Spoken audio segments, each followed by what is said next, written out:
मेरा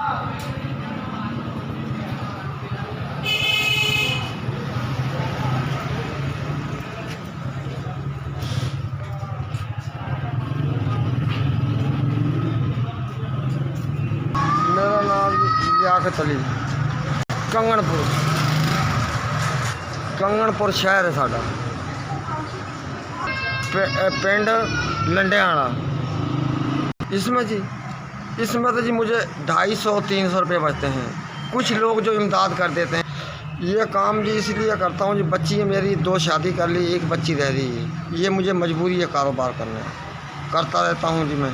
जब मेरा चलते रहे, जब हार जाता हूँ, जब घर चला जाता हूँ।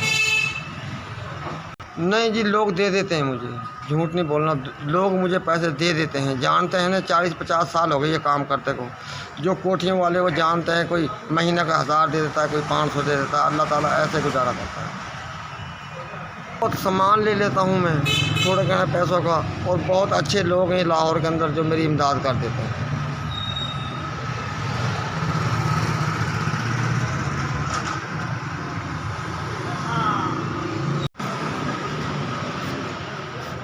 एक 2 2500 का 2500 रुपये। अल्लाह जिसने मुझे ये पैसे दिए हैं 2500 रुपया, या अल्लाह उसका माल में, डंगर में, और उसके बाली बच्चे में, सब में अल्लाह तंदुरुस्ती अता फरमा, और अल्लाह ताला उसका कारोबार चला के रखे। अल्लाहुम्मा सल्ली अला मुहम्मद। SBS का बहुत मैं शुक्रगुज़ार हूँ जिसने ये मुझे पैसे दिए, जिन्होंने ये पैसे मुझ तक पहुँचाए हैं।